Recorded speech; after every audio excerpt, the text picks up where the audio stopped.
Un abrazo, estimados amigos. Mi nombre es Luis Alfredo Esteves Naranjo. Voy a cumplir 72 años. El propósito de mi vida es formar hombres y mujeres en base a principios espirituales y valores morales, usando la ciencia con verdad y la tecnología con moral para desarrollar una sociedad que sea columna y fundamento de la verdad. Mi presentación a través de este video es hacer un lanzamiento de un libro que se llama La ética transforma vidas, que es de mi autoría. Permítanme compartir algunas láminas que permitirán presentar de una mejor manera el concepto que vamos a aprender hoy. Nuestra nación, como todos nosotros sabemos, está pasando por una situación muy complicada, muy difícil, y se requiere que nos unamos para trabajar en esta situación difícil en que vive el país. El libro que ustedes ven ahí en pantalla, el nombre es La ética transforma vidas, la integridad tiene contenido y está presentado en su pasta una cruz en donde cuelga los principios espirituales por un lado y sus valores morales por otro lado. Y el fondo se encuentra en un árbol que representa el árbol de la vida. Usted y yo sabemos muy bien que hemos estado viviendo problemas muy complicados, muy difíciles. Es una inundación que estamos recibiendo por efecto de la corrupción, del narcotráfico y del crimen organizado, y que está destruyendo nuestra nación. La pregunta es, nosotros como ecuatorianos, ¿qué debemos hacer? Yo, como ecuatoriano que soy, amo a esta nación y quiero presentar un desafío para el gobierno, un desafío para la iglesia evangélica, un desafío para la comunidad en general, para la academia, para los adultos, para los jóvenes, para los niños inclusive, que debemos nosotros unirnos y tener conciencia de lo que nos está pasando. Este libro tiene algunas características y está basado en el libro de Santiago de la Biblia. Los problemas éticos que enfrentamos, bien podríamos decir que se inician cuando debemos saber manejar las crisis y permitir alcanzar los altos niveles de integridad para que se convierta el sufrimiento, el dolor, en gozo y saber manejar las situaciones complejas que estamos viviendo como nación. Pero tenemos que aceptar que hay un río de corrupción que ha inundado la nación. Ese río de corrupción ha hecho que el derecho sea pisoteado, que la justicia se haya alejado y que la verdad haya sido encarcelada. ¿Qué debemos hacer frente a eso? El mensaje que tiene este libro de mi autoría es que tengamos la fortaleza para hacer que nuestra sociedad vuelva al rumbo y construir una comunidad con integridad probada.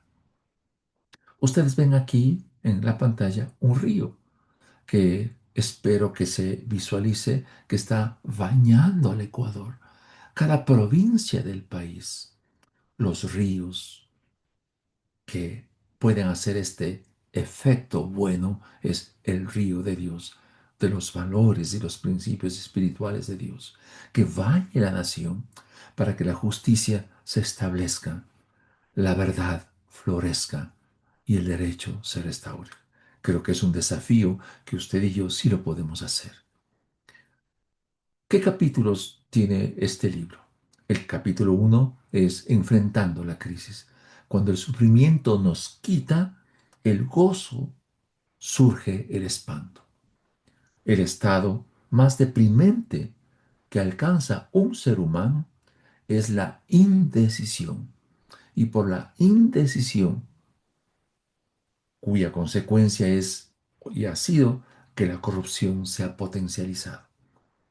Los principios de la ética de Dios no deben ser solamente anunciados, sino puestos en práctica, porque la Biblia nos dice que la persona indecisa, Dios absolutamente hará nada por él. ¿Qué significa esto? Si uno revisa las estadísticas de nuestra realidad ecuatoriana, como pueden ver ustedes en la gráfica de su pantalla de la izquierda, hemos alcanzado altos niveles de corrupción hasta llegar a la posición 151 de la posición 180. Ustedes pueden ver las barras azul que muestran la historia del Ecuador, que es la historia de la corrupción en gobiernos de todas las orientaciones, porque la corrupción está ya estructurada en las bases de la sociedad y hay que rescatar ese proceso. Y yo creo que sí hay esperanza.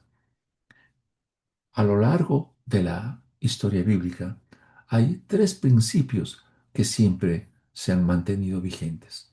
Es Dios ha querido que el principio espiritual se dé a conocer, que ese principio espiritual se conecte con la realidad en la cual vive una sociedad y que esos principios espirituales se puedan aplicar con eficacia y eficiencia.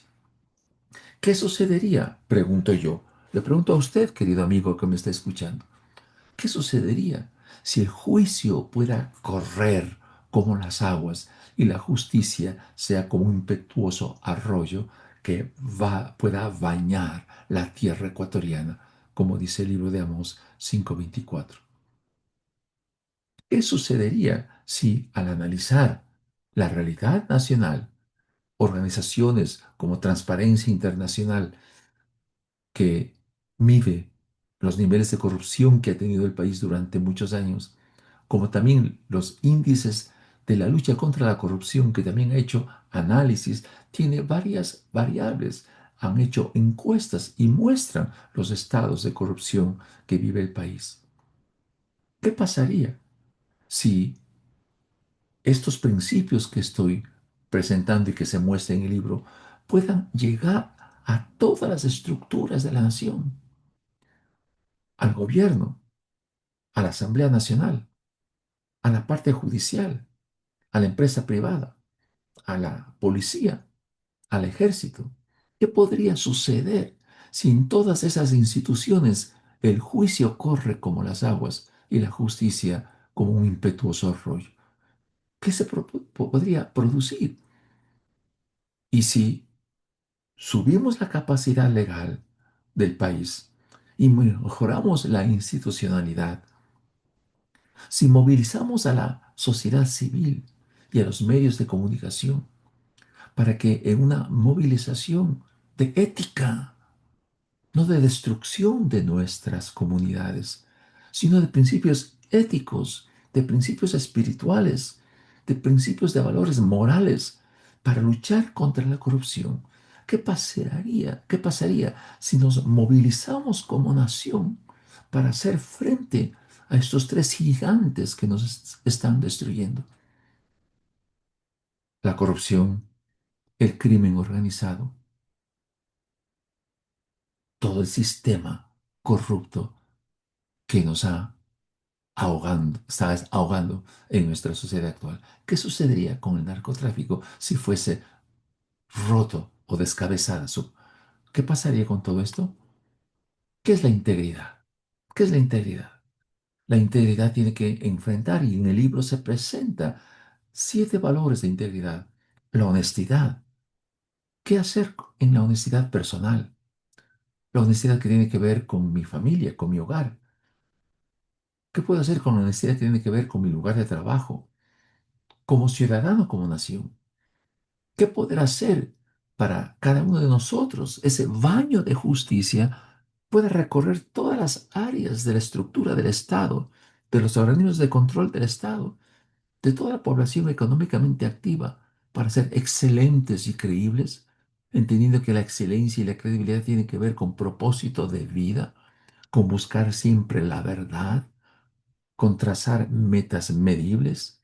y que aprendamos siempre a rendir cuentas. ¿Qué sucedería si cada uno de nosotros, de las instituciones del Estado, del ejército, de la policía, la parte educativa, somos responsables y tenemos el coraje de saber tomar decisiones? ¿Qué pasaría si respetamos la Constitución y somos sensibles por la gente que sufre? ¿Qué pasaría si todos los ecuatorianos seríamos veraces y transparentes? ¿Qué tal la lealtad y la fidelidad? ¿Qué tal la paciencia en donde podamos nosotros mostrar que sí hay esperanza para el pueblo ecuatoriano? De eso trata el primer capítulo de mi libro. ¿Para qué? Para que podamos formar, como muestra usted, o como puede ver en este recipiente, ¿no? Un recipiente que puede almacenar los valores morales, que puede almacenar integridad, que puede almacenar justicia y que ese recurso que tiene la nación pueda ser manejado de mejor forma. El país se requiere entender, queridos amigos, que no es problema de que el Ecuador no tenga recursos naturales. Tiene todos los recursos naturales necesarios, tiene todo, querido amigo. Pero el problema es la gente que maneja los recursos. Por esto se requiere trabajar con estos 7 principios, como muestra el libro, para que cada ecuatoriano, hombre y mujer, seamos el recurso y no tengamos huecos, o por lo menos huecos más pequeños, queridos amigos. De eso se trata este libro. El segundo capítulo examina la discriminación, los efectos que dejan las heridas del alma por la discriminación. Son la cuna para el surgimiento del odio, la violencia y la guerra. Eso nos ha sucedido en la historia del Ecuador. Los ricos que obtienen su riqueza estafando, maltratan a los pobres, abusan de ellos. Dios no está en contra de los ricos, sino Dios está en contra de la riqueza que ha sido obtenida, aplastando a los pobres. Por eso el libro presenta una ley, que es el orden y el caos. El orden más el caos muestran una realidad. ¿Qué sucede cuando el orden es mayor que el caos? Se obtiene una realidad de una comunidad positiva. Esa es la vida de integridad. Pero ¿qué sucede cuando el orden es menor que el caos? Se obtiene una realidad negativa y que es la acción de la corrupción. El ecuatoriano, usted, estimado amigo, usted, miembro como trabajador del gobierno, usted, el hombre de a pie, como se suele decir, debemos saber para que entendamos bien esto, que cada acción tiene su reacción. Una vida con ética, acción. El resultado es transforma vidas. Nadie puede dar lo que no tiene, ni nadie puede hacer lo que no es. Una acción, ser un buen trabajador. ¿Cuál sería la reacción? Que yo, por ser un buen trabajador, sea eficaz y eficiente. Una acción, saber distribuir la riqueza. La reacción, la paz y el desarrollo. Una acción, evitar prejuicios. Una reacción, la salud emocional. Qué importante, ¿verdad? Y esto se lo muestra en el libro en el segundo capítulo. El tercer capítulo es fascinante. El maestro será juzgado con mayor severidad porque tiene en su lengua la vida y la muerte. Qué fuerte, ¿eh? El poder de la enseñanza es el capítulo 3, que analiza esto, que la estructura de la transformación de una sociedad es cuando se le habilita a través de la enseñanza la formación del ser, que es la formación del carácter, para que pueda manejar las crisis que tiene la vida. La formación desde los niños, jóvenes y adultos es formar un carácter que aprendan a manejar las crisis de la vida, pero también el concepto del saber, que aprenda a razonar, a crear conocimiento. Si antes en el primer caso no era, hoy ya es. ¿Quién es el que puede manejar las circunstancias difíciles? Si antes yo no sabía, hoy ya puedo crear conocimiento. Si antes yo no hacía, ahora sí puedo poner en práctica el conocimiento. Y en especial, si antes yo no servía, hoy ya sirvo y me convierto en un agente de orden y no de caos. La educación que se analiza en el capítulo 3 de este libro coordina las acciones y la realidad de un ser humano, porque un ser humano tiene emociones, un ser humano tiene razonamientos, un ser humano tiene que tomar decisiones, un ser humano tiene que tener conciencia de lo que hace, un ser humano tiene que tener imaginación, como los 5 dedos de mi mano.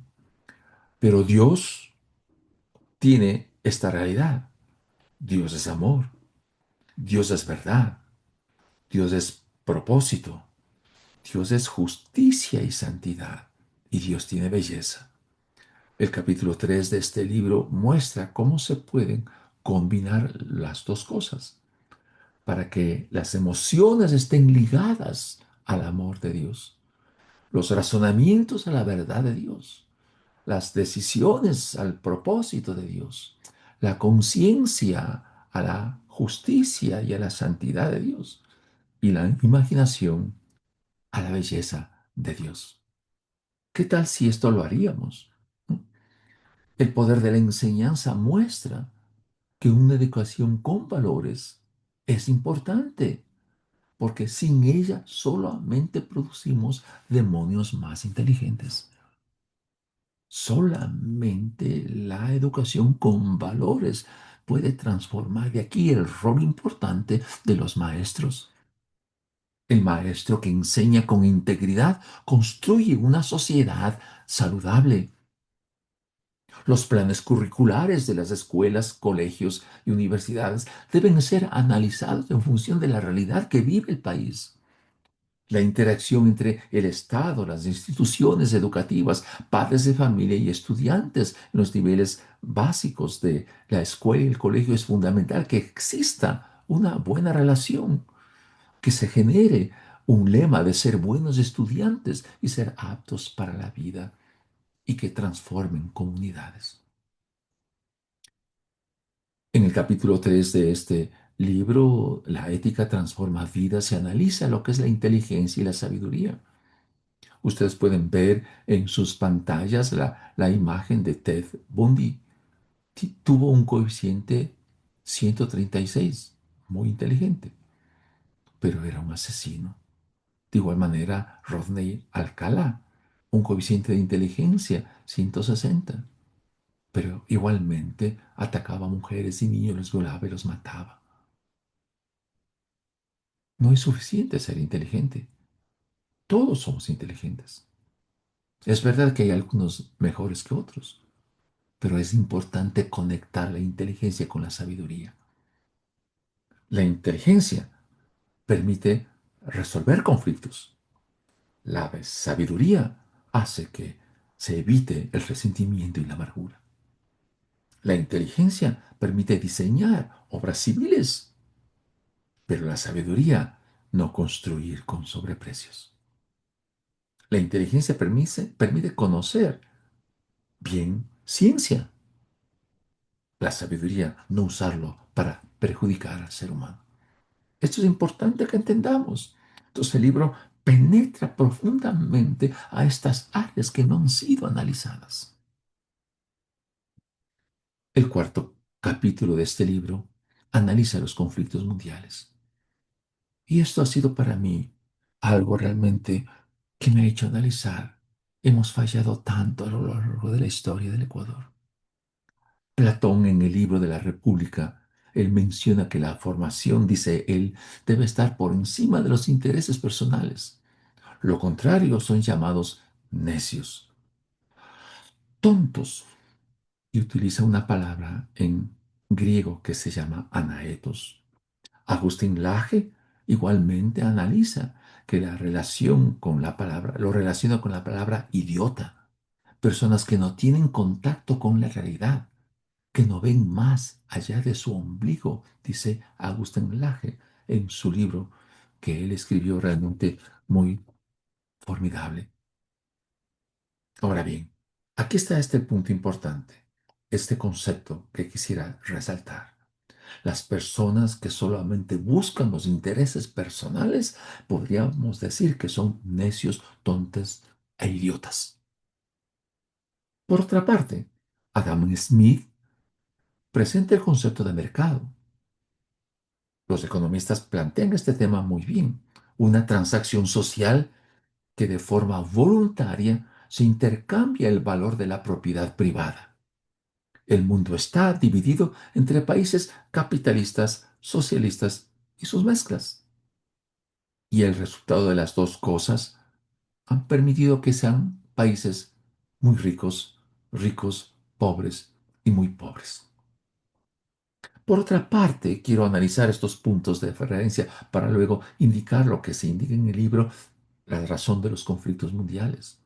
Thomas Malthus dice que el índice de crecimiento de la población es exponencial y va a ser superior al índice de crecimiento de los alimentos, que es lineal, y va a producirse una crisis alimentaria en el mundo.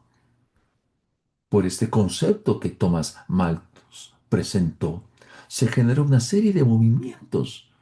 La gente se asustó y dijeron que va a haber una crisis alimentaria. Por lo tanto, se necesita hacer qué. Aunque es duro decir lo que voy a expresar, es la historia triste del mundo en que vivimos actualmente. Se inventan guerras para matar gente. Sí, para decir que se maten personas, para evitar que la población se multiplique en esta forma exponencial. Y lo peor que la gente 2030 de las Naciones Unidas, el objetivo es convertir al mundo en una sociedad estéril. Es el proyecto escondido de las Naciones Unidas en su Agenda 2030. Convertir a las naciones en naciones estériles. Pero, ¿qué ha pasado? La guerra y los conflictos, el resultado de las luchas de pasiones internas, lo menciona Santiago. Mira una realidad. En los últimos 5.500 años, en los últimos 5.500 años, han existido 14.513 guerras y han muerto 1.240 millones de personas. Hemos tenido solamente 292 años de paz, que es solamente el 5%. Entonces, en la historia de la raza humana, solo el 5% de esos años hemos estado en paz. Pero miren esta gráfica del Ecuador. La recta que ustedes ven aquí es el índice de crecimiento de la población ecuatoriana en los últimos 40 años. Es lineal, no exponencial. Miren la curva en amarillo.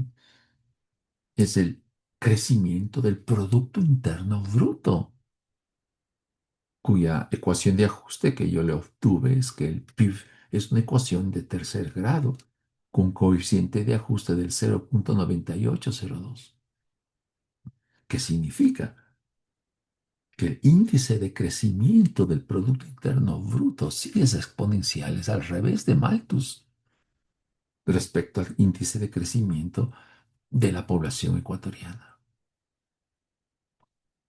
La deuda externa también ha sido exponencial, como ustedes pueden ver en esa gráfica. Qué cosa curiosa, ¿verdad? En el Ecuador no es problema del recurso. Tenemos el recurso suficiente para vivir una economía estable, queridos amigos ecuatorianos. El problema radica en la corrupción, en el manejo del recurso, no en el problema del recurso que tiene el Ecuador. Es un país rico, bueno. Fíjense cómo está esta gráfica. A lo largo de los gobiernos, desde León Febres Cordero hasta el actual presidente. Mire cómo ha sufrido la corrupción que está en azul. Mire cómo el movimiento de la pobreza. En la gráfica de la derecha, en la relación pobreza e índices de corrupción que Transparencia Internacional le analiza cuando hay países más corruptos con cero índice y países menos corruptos que alcanzan al 100%, no llegan, muy pocos llegan cerca del 100%. La ecuación de relación de regresión que ustedes ven ahí de la pobreza versus el índice de corrupción puede mostrar que si el índice de no corruptos llegaría al 55%, bajaría totalmente la pobreza en el Ecuador. La pobreza en el Ecuador no es cuestión de recursos, es la corrupción que nos está matando. Estos conflictos mundiales, ¿cómo enfrentar esta triste realidad? ¿Nos sometemos a la ética de Dios o nos oponemos a ella? El principio ético, el conocimiento de la realidad, la aplicación del principio con eficacia y eficiencia es la necesidad que sí le podemos hacer. Tenemos que recurrir a la estructura que Dios presenta a través de su palabra. Enfrentemos este tema de la corrupción, crimen organizado y el narcotráfico. ¿Es posible contrarrestar la acción del crimen organizado en nuestro país? ¿Es posible disminuir la enorme influencia del narcotráfico en el Ecuador? ¿Hay alguna posibilidad de levantar personas de integridad que sean un verdadero muro de contención de la maldad que existe en el país por efecto de la corrupción? ¿Por qué el narcotráfico y el crimen organizado han llegado a tener tanto poder? La historia está llena, la historia última, el caso Metástasis, es la radiografía de cómo el narcotráfico se tomó las instituciones del Estado ecuatoriano, jueces, gobernantes de la Asamblea Nacional. Unos están presos, otros huidos fuera del país. Es una realidad terrible. Ejército, policía, contaminados por la corrupción y el narcotráfico. ¿Por qué los grupos criminales del Ecuador, los choneros y la nueva generación se han unido a los carteles de droga de México, de Sinaloa y el cartel de Jalisco Nueva Generación? Porque el Ecuador es la autopista de la cocaína hacia los Estados Unidos y Europa. Miren lo que dice Santiago, el capítulo 4, el verso del 2 al 3. Desean algo y no lo consiguen, matan y sienten envidia y no pueden obtener lo que quieren, ríen y se hacen la guerra. No tienen porque no piden y cuando piden no reciben porque piden con malas intenciones para satisfacer sus propias pasiones. Sin ética bíblica, el crimen organizado, los carteles de la droga y la corrupción serán los que gobiernen la nación. ¿Cuál es la solución? ¿Cuál es la solución a corto plazo? Un gobierno y un pueblo con personas llenas de integridad, que se comprometen a hacer el bien, y ya que el que sabe hacer el bien y no lo hace, maldice a la próxima generación. Escuche bien esto. El que sabe hacer el bien y no lo hace, está maldiciendo la próxima generación. Hacer un buen uso de la autoridad que tiene el gobierno en el manejo de las Fuerzas Armadas para combatir a los mentirosos, tramposos y asesinos. La ética y la moral permite romper la estructura organizativa del crimen organizado, pedirles cuentas de su maldad para que desaparezcan por completo. Se necesita ser valientes Pero yo me atrevo a decir con temor y temblor esto que muchas veces nosotros tenemos como ecuatorianos un poco más miedo al orden, a la ética, a la disciplina que el crimen organizado. Cada buen ciudadano en la trinchera en donde se encuentre debe hacer justicia, amar misericordia y humillarse ante Dios. Esto significa que observe, descubra la maldad, denuncie con valentía y honor. Eso es nuestro trabajo. Solución a largo plazo. El gobierno hace lo suyo. Trabajan las Fuerzas Armadas y la policía. Atacan al crimen organizado bajo la ley, como le dice nuestra Constitución. Pero resolveríamos de manera completa la crisis de la corrupción, el narcotráfico y el crimen organizado. Me atrevo a decir que no. ¿Qué se requiere? Reestructurar a la familia. Es la base de la sociedad. Como todo el mundo lo sabe, somos llamados a dar normas éticas para restaurar la familia. Eso hacemos los hombres de integridad. El narcotráfico, la corrupción, el crimen organizado atacan a la familia por estar debilitados en sus valores. Ejemplos, expendio de drogas a la niñez y la juventud. Las escuelas y los colegios se cierran con muros para evitar que se comercialice con el narcotráfico. Qué terrible. La trata de blancas por la explotación sexual de la mujer, aprovechando la pobreza de las familias marginales. Eso hace el narcotráfico. Entran a los barrios marginales. La formación de la familia a la luz de la Biblia tiene una estructura poderosa para dar estabilidad a la sociedad. Déjenme decir con toda honestidad y con frontalidad que se requiere haber nacido de Dios, tener la simiente de Dios para que nosotros no estemos sujetos a lo que la corrupción hace.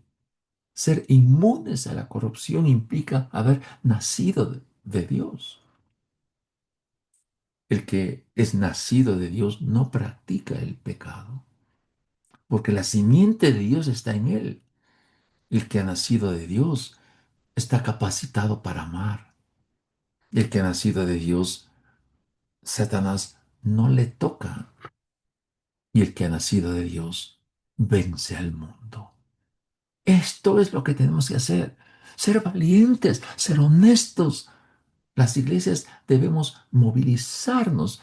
Cada uno de sus miembros trabaje en su lugar de trabajo y muestre la validez del reino de los cielos. ¿Qué se puede hacer también a largo plazo? La familia es una, pero también estos 5 puntos que quisiera compartir.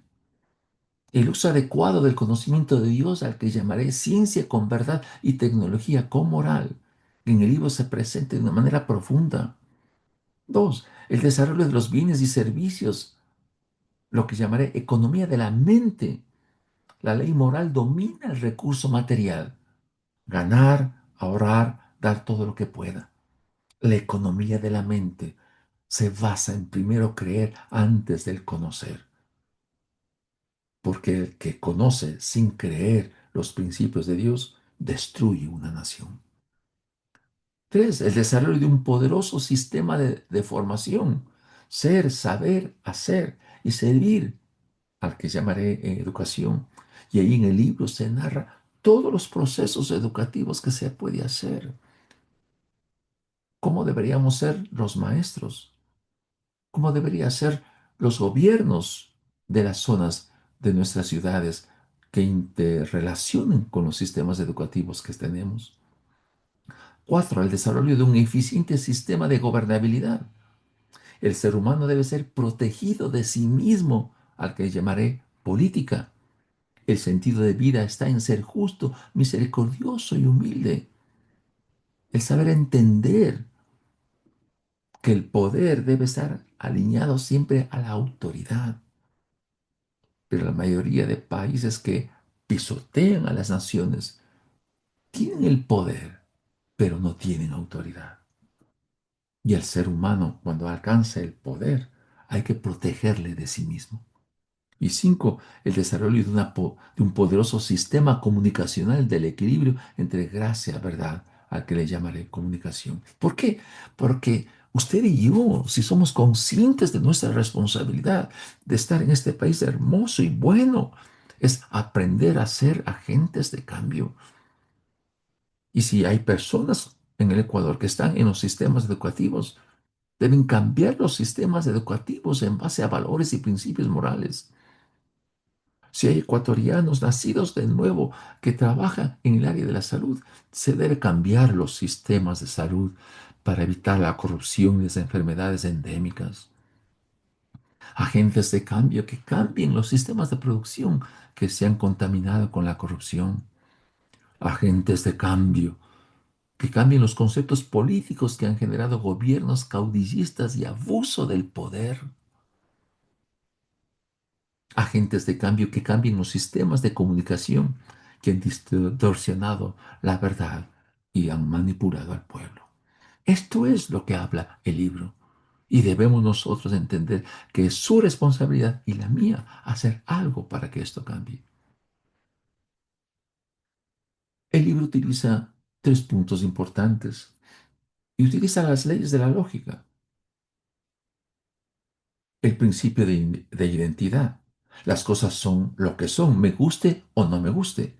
Ejemplo, la ley de la gravedad. La ley de la gravedad existe. Me guste o no me guste. Mire, un principio de la ley de identidad. El ser humano de doble ánimo, indeciso, es inconstante en todos sus caminos.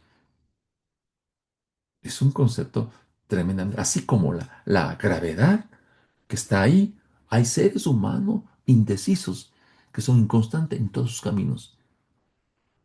El principio de la no contradicción. No se puede decir sí y no sobre un mismo tema. H2O genera el agua, hidrógeno más oxígeno, no el deuterio más oxígeno. No se puede hablar de las dos cosas a la vez. Ninguna fuente puede dar agua dulce y agua salada. Noten que estoy relacionando una ley física con una ley moral, con una ley también dentro de lo que es una comunidad. El principio de la razón suficiente. Si el universo existe, debe haber una razón suficiente que explique su existencia. Para Leibniz, esa razón es Dios. La sabiduría es pura, pacífica, amable, llena de misericordia, de buenos frutos, sin incertidumbre, frutos de justicia para sembrar en paz.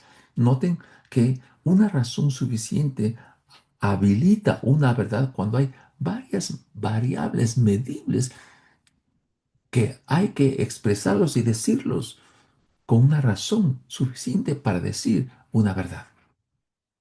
Y estas leyes es las que se he utilizado en el libro para mostrar algunos principios que vamos a ver. El capítulo 5, el terrorismo de la riqueza injusta. El dinero que han estado juntando en este último tiempo se oxidará, y ese óxido será el testigo que les acusará en el juicio final y que los destruirá como un fuego. Ustedes no les han pagado el sueldo a sus trabajadores y el Señor Todopoderoso ha oído las protestas de ellos, dice Santiago capítulo 5 del 3 al 6. Y en la grave que ustedes ven es un resumen gráfico de lo que dice Mateo, el capítulo 25, los versículos del 14 al 30. Ahí se hace un desafío de una teología de la innovación. Ahí se dice el relato que a una persona se le da 5 unidades de talentos, a otros 2, a otros 1, según su capacidad. Se ha generado, por así decirlo, un capital semilla. Pero el que recibió 5 talentos produjo otros 5. El que recibió 2 produjo otros 2, al 100%. Y el que recibió 1 tuvo miedo y se escondió. Noten cuando cada uno de lo que ha recibido genera su 100%, el capital semilla crece. Lo que al principio era un capital de así como 8, por la acción de cada uno de ellos que produjo el 100%, se produce así como 15. Pero aquel que recibió un talento y tuvo miedo y escondió, fue quitado y se le dio al que tenía más. Este es el concepto importante de lo que es la innovación. Debemos aprender a manejar lo que es la igualdad y lo que es también la equidad. Y necesitamos mostrar al mundo que hay terroristas económicos en nuestro país. ¿Quiénes son los terroristas económicos? Los jefes de los carteles de la droga son los terroristas económicos y el gobierno debería dictar. Estos son los terroristas, los jefes del crimen organizado, los jefes de los negocios de trata de blancas, los jefes del negocio de pornografía y de adultos e infantiles. Estos son los terroristas económicos. Los jefes de los que promocionan el aborto y la venta de órganos humanos. Estos son los terroristas económicos. Los jefes de los que trafican las armas, promocionan las guerras e invierten para destruir gobiernos. Estos son los terroristas económicos. Los jefes de organizaciones transnacionales que promocionan el placer ilícito en todo el mundo. Estos son los terroristas económicos. Los jefes de empresas financieras que promocionan dinero fácil y producen quiebras financieras. Estos son los terroristas económicos. Los jefes de gobierno que producen estados fallidos por efecto de la corrupción. Estos son los terroristas económicos. Jefes de empresas constructoras transnacionales que corrompen gobiernos por medio de sobornos. Estos son los terroristas económicos. Los jefes de mafias que trafican el petróleo. Terroristas económicos. Jefes de organizaciones que trafican la vida salvaje. Son los terroristas económicos. Jefes de organizaciones que trafican productos falsificados, terroristas económicos. Jefes de mafias que trafican seres humanos en procesos migratorios ilegales, son terroristas económicos. Jefes de mafias que bloquean dinero con instituciones bancarias, son los terroristas económicos. Qué duro, ¿verdad? Pero esa es la verdad. Y debemos declararlo con valentía, como lo estoy haciendo. El capítulo 5 se cambia un poco la faceta. En el libro se habla de lo que es el poder de la oración. ¿Está afligido alguno entre ustedes que ore? Dice el texto bíblico. ¿Está alguno de buen ánimo que cante alabanzas? ¿Está enfermo alguno de ustedes? Haga llamar a los ancianos de la iglesia para que oren por él y unjan con aceite en el nombre del Señor. La oración de fe sanará al enfermo y el Señor lo levantará. Y si ha pecado, su pecado se le perdonará. Por eso confiesen unos a otros sus pecados, oren unos por otros para que sean sanados. La oración del justo es poderosa y eficaz. El poder de la oración, por lo tanto, permite disipar la tristeza. El poder de la oración permite la euforia y el gozo por medio de la alabanza. El poder de la oración permite la sanidad de la persona enferma. Y el poder de la oración plantea las soluciones y conflictos familiares. Esto se presenta en el libro como una hipótesis que se intenta demostrar. Queridos amigos, el concepto del reino de los cielos tiene tres características importantes: salvación, sanidad, liberación. Y la sanidad en el libro que presento genera seis áreas fundamentales. En el texto que acabo de leer de Santiago, el capítulo 5, muestra seis áreas importantes. ¿Qué es una sanidad emocional? ¿Cuál es el significado de la sanidad? ¿Qué es un milagro? ¿Cuál es la función de los médicos? ¿Hay milagros sin Dios? ¿Se puede manipular el ADN? ¿Se puede manipular el ADN? Esto se analiza el libro en lo que tiene que ver con la sanidad. Veamos entonces lo que es un milagro. Esto es importante. Voy a entrarme aquí a un área que, a mi juicio, doy un aporte usando mi formación espiritual como pastor, pero también como hombre de ciencia, de matemáticas y física, como también la ingeniería civil. Quiero abrir un campo un poquito especial. Dice Deuteronomio 29:29, hay cosas que no sabemos. Estos pertenecen al Señor, pero hay cosas que nos han sido reveladas a nosotros y a nuestros hijos para que las cumplamos siempre. Todos los mandamientos de esta ley. ¿Qué significa estos versículos?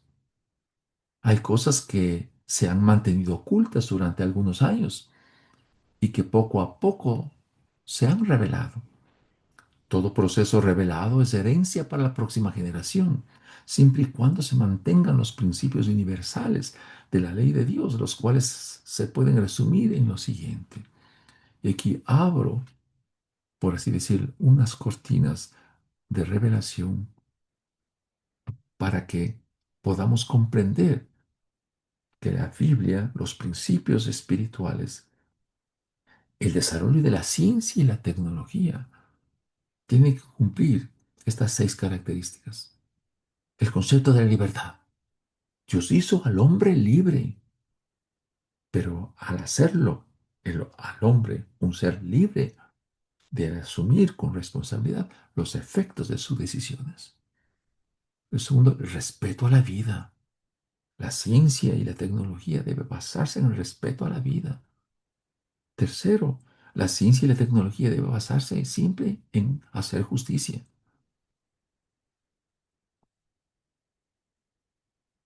Esta parte importantísima del desarrollo de la ciencia y la tecnología debe usarse siempre amando la misericordia, desarrollando humildad y reconocer a un redentor.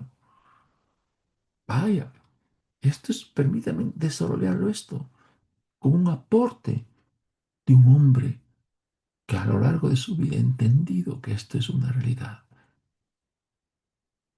¿Qué es un milagro? ¿Qué es un milagro?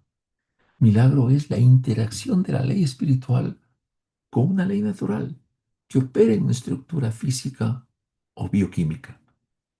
En esa interacción, la parte afectada, la física o la bioquímica, vuelve a funcionar bajo el diseño original creado por Dios.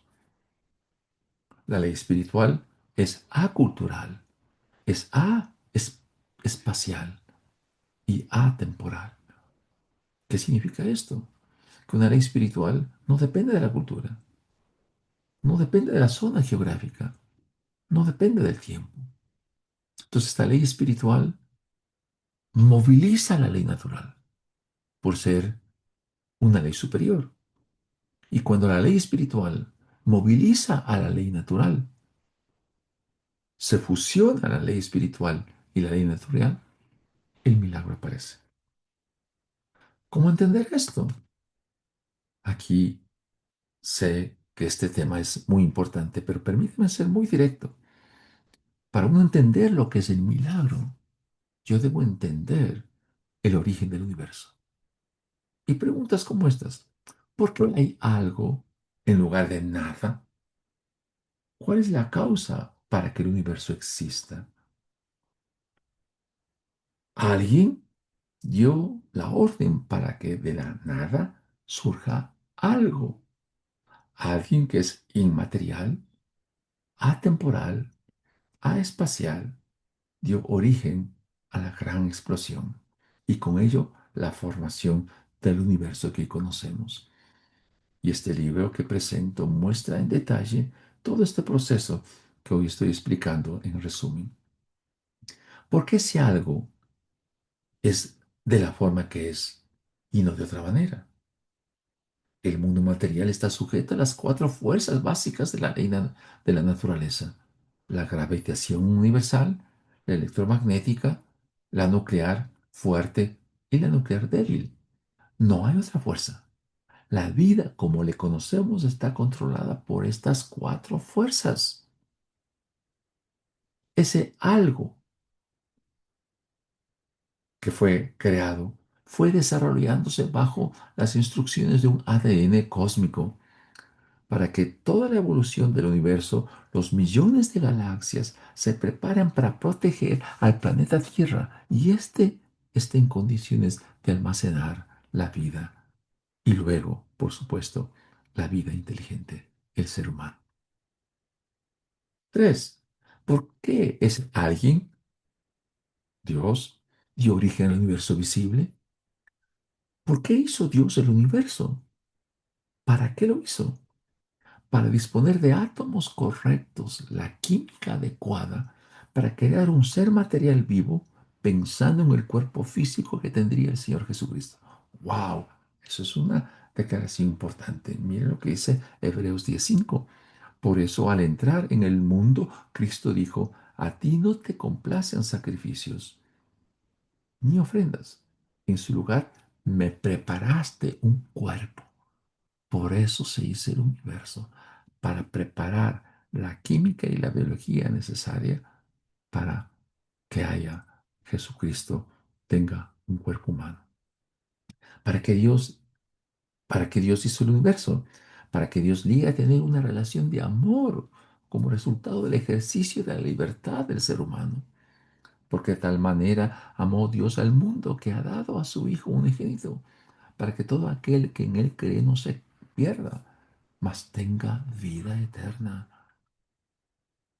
Eso es la razón de por qué se hizo el universo. Algunas cosas interesantes del universo. ¿Por qué el planeta Tierra está diseñado para la vida del ser humano? Y el universo es lo que es para que el ser humano exista. El principio antrópico. El universo existe para que haya vida y el ser humano se desarrolle. Las constantes de la naturaleza valen lo que valen para que exista vida solo en el planeta Tierra. En esta cuadro que ustedes ven a mi derecha, están todas las constantes universales. La velocidad de la luz, la velocidad del sonido, la constante de permeabilidad en el vacío, el número de Avogadro, la constante de masa del gas ideal, la carga del electrón, la carga del protón, la carga del neutrón, la masa del electrón, etcétera. Todas estas constantes universales valen lo que valen. Y si éstas fuesen diferentes, no habría la posibilidad de que exista vida. Si la masa del electrón sumado a la masa del protón es menor que la masa del neutrón, la diferencia es del 1%. Si la masa del electrón sería mayor de la que ahorita es, no se cumpliría esta desigualdad. Y si fuese así, el átomo de hidrógeno sería inestable. ¿Cuáles serían las consecuencias de un hidrógeno, de un electrón, y el hidrógeno tiene un solo electrón? ¿Cuáles serían las consecuencias de un electrón inestable? No se formaría el agua. Por lo tanto, la vida no sería posible. No se formarían los puentes de hidrógeno en las bases nitrogenadas del ADN. No se sintetizarían las proteínas necesarias para la vida. Si solamente no se cumpliría esta desigualdad elemental, la masa del electrón más la masa del protón debe ser menor a la masa del neutrón. ¿Qué tal? Este es el principio antrópico. Si el universo es observable por el ser humano, ¿por qué cambios pequeñísimos de estas constantes universales no permitirían que en la Tierra se produzca vida? El universo tiene más o menos 10 a la 50 toneladas. Si este valor cambiaría la vida de la Tierra, no sería posible. La fuerza electromagnética de las cuatro que he mencionado es del orden de 10 a las 40 veces más fuerte que la gravitatoria. Si esto cambia, no se podría tener las condiciones para que se forme un cuerpo viviente. La fuerza nuclear fuerte es 137 veces mayor que la electromagnética. Si esto cambia, no sería posible formar átomos de oxígeno y de carbono, y la vida sería imposible que exista. La fuerza nuclear fuerte es generada por un campo de color por medio de una especie de pegamento llamado gluón, que no tiene masa. Estos pegamentos mantienen unidos a los quarks, que forman parte de las partículas elementales. Y como los quarks forman los hadrones, es el gluón que los mantiene unidos y forma de esta manera las partículas elementales, protones y neutrones que nosotros sabemos. Impresionante, ¿verdad? Así lo hizo Dios en el primer segundo de la creación del universo. El ADN cósmico del universo es un diseño increíblemente hermoso realizado por un Dios perfecto. En ese ADN cósmico están escritas todas las instrucciones que han permitido la evolución del universo, desde el primer segundo del Big Bang hasta nuestro tiempo. Así como el ADN de las células eucariotas tienen las instrucciones como un alfabeto de bases nitrogenadas llamadas adenina A, citosina C, timina T, guanina G. Para cada una de ellas son moléculas compuestas por átomos de carbono, nitrógeno, oxígeno e hidrógeno y que están diseñadas para formar los aminoácidos y proteínas que las células requieren para la vida.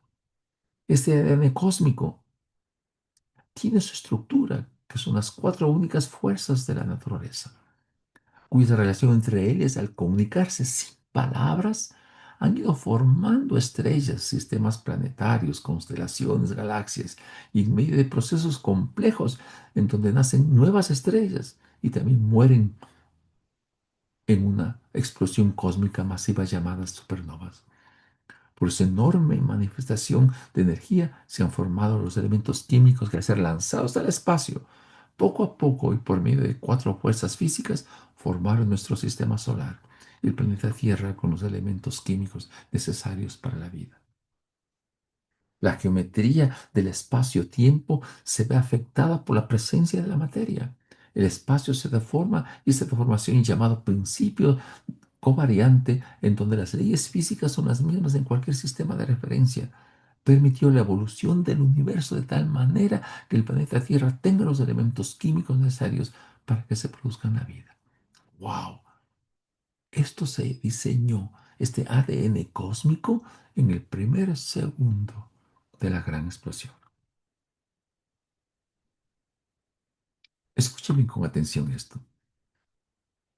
Así dice Dios, el Señor, el que creó y desplegó los cielos, el que expandió la tierra y todo lo que en ella se produce, el que da alimento al pueblo que lo habita y vida a los que en ella se mueven. El Señor creó y desplegó los cielos. Hay varios versículos. Esto lo dijo Isaías 600 años antes de Cristo. Isaías 42:5. Esta expansión de los cielos que ya le dijo Isaías 600 antes de Cristo, esta expansión de los cielos revelados en este profeta fue comprobada en el año 1929 por el astrónomo americano Edwin Hubble al descubrir en el observatorio de Monte Wilson, en California, que las galaxias se alejan desde cualquier dirección que se las mire, ya que el espectro luminoso se despliega hacia el color rojo. Esto indicaba, sin temor a equivocación, que el universo no es estático, sino que se está expandiendo. Eso ya lo dijo Isaías, y hay muchos versos del libro de Isaías que dicen lo mismo. Este universo obligó a pensar que existió un universo primitivo. Por lo tanto, la teoría del Big Bang o de la gran explosión dejó de ser teoría. El cálculo de Hubble permitió obtener la edad del universo 13.700 millones de años. Y en las gráficas que ustedes ven está cómo sucedió en el primer segundo del Big Bang. Y se analiza eso en detalle en el libro. Permítame dar un ejemplo de la Biblia. Salmo 19, hecho en un análisis exegético profundo, tratando de mostrar el significado de las palabras. Dice el Salmo 19, el espacio proclama sin hablar la trayectoria de los movimientos de los cuerpos celestes, obra de las manos de Dios. Verso 2, los días y las noches comentan sin hablar la obra creadora de Dios. La comunicación entre los cuerpos celestes no es audible, no se escucha una voz que los humanos pueden oír. Verso 4. Toda la tierra es afectada por la comunicación sin palabras de la gloria de Dios y puso al sol en el centro de una casa y cada planeta ocupa un lugar en ella. Verso 5. Lo dijo David. El sol como esposo de la casa es en perfecta armonía, les muestra el camino que deben seguir y les dice a los planetas cómo deben danzar alrededor de él. Verso 6. Inicia su trayectoria en un punto del cielo y completa su recorrido hasta el final.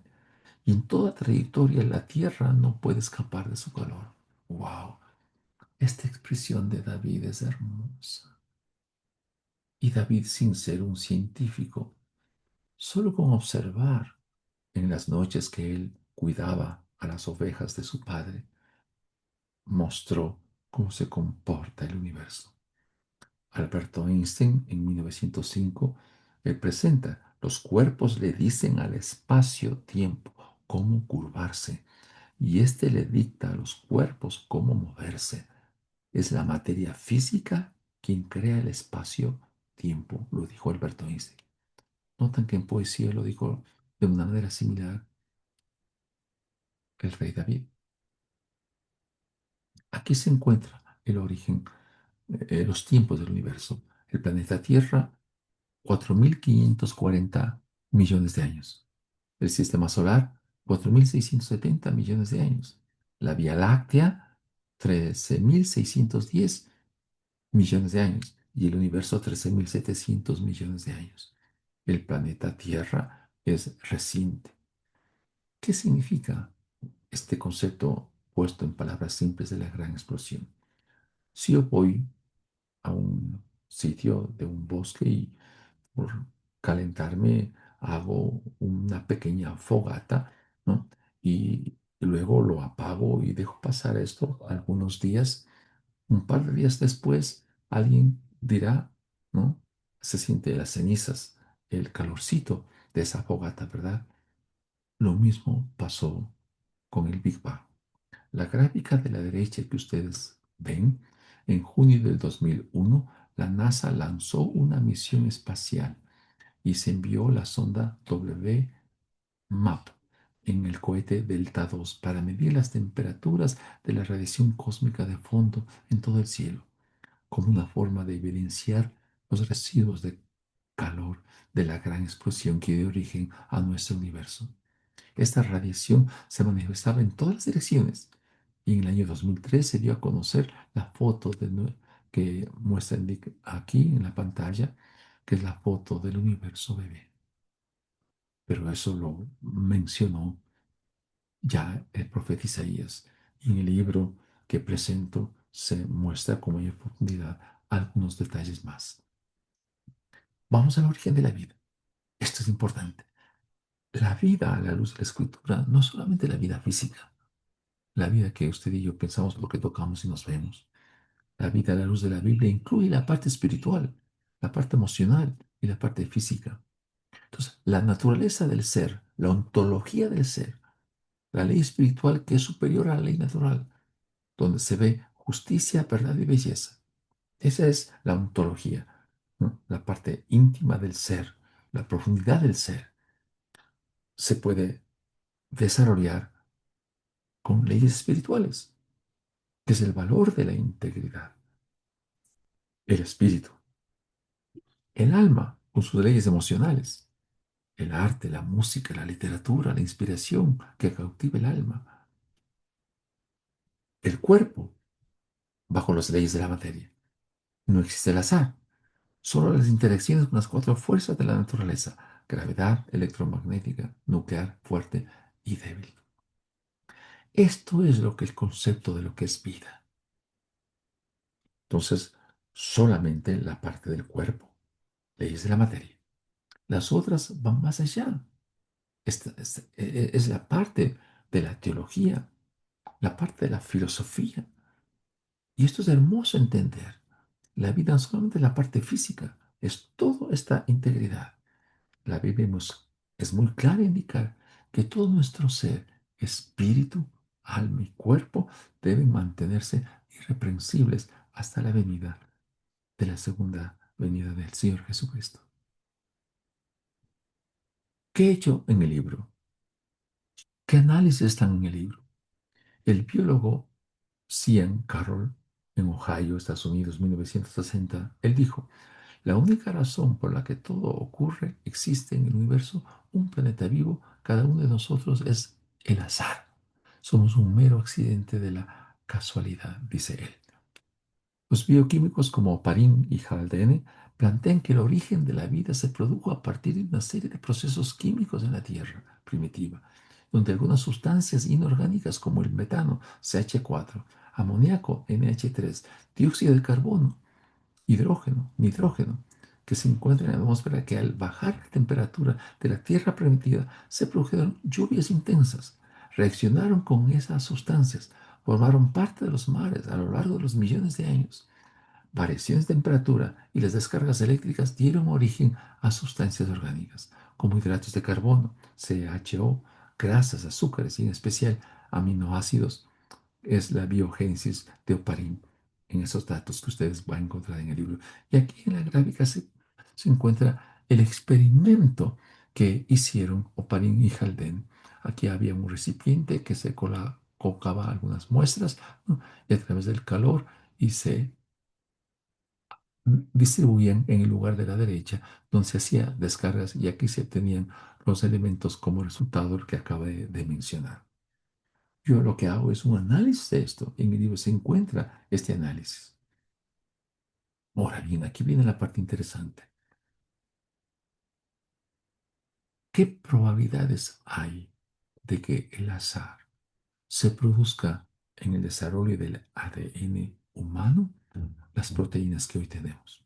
El genoma humano tiene un número más o menos grande de 3.2 por 10 a la 9, es decir, 3.2 mil millones de bases nitrogenadas ACGT. Para cada posición hay cuatro opciones ACGT, que es el ADN nuestro.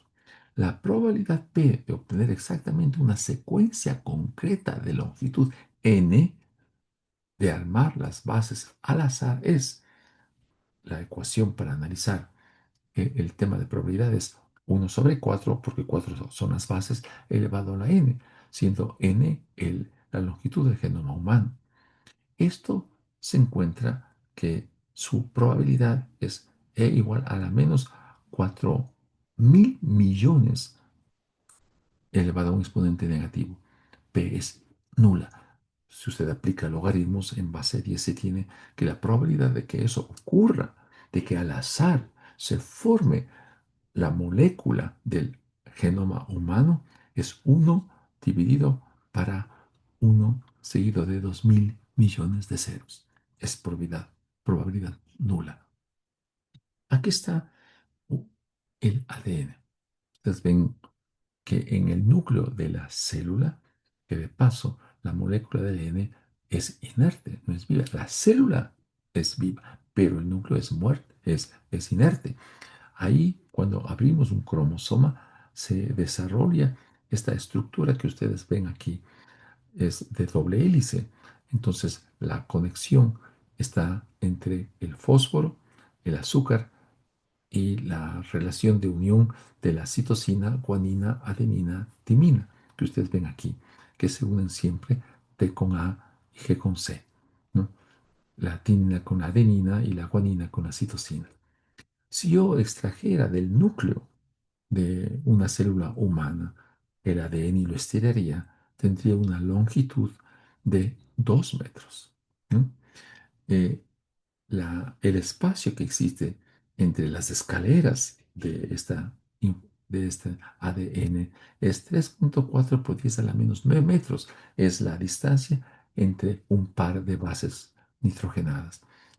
Y los pares de bases nitrogenadas que ya indiqué es 3.2 por 10 a la 9, es decir, 3.200 millones. Es la estructura esquemática. ¿Y qué sucede? Miren ustedes, la citosina es una estructura química. Es carbono, hidrógeno, nitrógeno, oxígeno. Guanina, carbono, hidrógeno, nitrógeno, oxígeno, con una estructura ahí diferente. Adenina, dos anillos, 5 átomos de carbono, 5 de hidrógeno, 5 de nitrógeno. La timina, una manera similar, carbono, hidrógeno, nitrógeno y oxígeno. número de células que hay en nuestro cuerpo es un promedio de 30 por 10 a la 12. Es decir, 30 billones de células tiene usted, tengo yo. La distancia entre estas bases que acabamos de indicar son 3.4 Armstrong o 3.4 por 10 a la 9 metros. Escuche bien esto. Hay 3.2 por 10 a la 9 pares de bases nitrogenadas. La longitud total de nuestro ADN, si le estrellaríamos con todas las células de nuestro ADN, daría 60 por 10 a la 9 kilómetros. Esto significa 200 veces de ir desde la Tierra al Sol y de vuelta. Es la distancia. Qué tremendo, ¿verdad? Y la probabilidad que se produzca esto, que el azar genere una molécula del ADN, es 1 dividido a 10 a la 2.000 millones. Esto es imposible. Pero miren aquí la parte que muestro yo como opción en el libro, El origen de la vida. Dice la escritura en Génesis 2 del 7. Y Dios el Señor formó al hombre del polvo de la tierra y sopló en su nariz hálito de vida, y el hombre se convirtió en un ser viviente. Dios creó la célula de un ser vivo. En su núcleo, el ADN contiene todas las instrucciones de cada especie cuando se inician sus funciones en toda su belleza y esplendor. En- entra un proceso evolutivo natural para cada especie sin detenerse hasta que se cumpla su propósito. La célula viva, su núcleo inerte, tiene su clasificación que usted muestra, que usted puede ver aquí, como tres partes del cuerpo fundamental. La membrana plasmática rodea a toda la célula, el citoplasma y el núcleo. En el libro se especifica todas estas situaciones de cómo realmente están hechas las células. Pero hay una cosa interesante, fíjese, una cosa interesante. La gráfica que ustedes pueden ver aquí muestra cuál es la estructura química de nuestro cuerpo como seres humanos. Oxígeno 65%, carbón 18%, hidrógeno 9%, 9.5%, nitrógeno 3.2%, calcio 1.5%. Es interesante analizar esto. ¿Por qué? Porque la Tierra tiene 4.65 mil millones de años. El nitrógeno necesario para la vida, ¿no? Y el carbono 4.6 mil millones de años. Y el fósforo 3.5 a 4.000 millones de años. Aquí se ve cómo se originaron el nitrógeno como también el fósforo en la Tierra. Entonces, desde el origen del Big Bang del universo hasta que hubo las condiciones adecuadas en la Tierra, después de un proceso evolutivo muy fuerte en la Tierra, estaban los elementos químicos adecuados para que Dios escoja de los elementos de la Tierra, como dice el libro del Génesis, para mostrar cómo Dios creó al ser humano. En el origen de la vida hay que mostrar algo también importante. Dios creó la célula de un ser vivo. En su núcleo, el ADN contiene todas las instrucciones de cada especie. Cuando se inician sus funciones en toda su belleza y esplendor, entra a un proceso evolutivo natural para cada especie sin detenerse hasta que cumpla su propósito. La palabra evolución es un proceso universal de un cambio gradual de los seres vivos según las instrucciones en su estructura genética, sin un cambio de su diseño original que genere una transformación radical de su especie. Eso es el concepto de evolución en base a la creación de Dios. Ustedes pueden ver en sus pantallas cómo es la estructura genética del mono y también del ser humano. Las bases nitrogenadas del ser humano son un promedio de 3.200 millones, el 1%, es decir, 32 millones de bases nitrogenadas diferentes. Los puentes de hidrógeno se unen con 6G que muestra la gráfica, así que los codones se numeren de manera diferente, por lo tanto formarían aminoácidos diferentes y por ende proteínas distintas. Y aunque se diga que el chimpancé tiene su ADN diferente al humano del 1%, ¿no? Nunca por la evolución, ¿no? se produciría un mono o ser humano. No hay cambio de especies.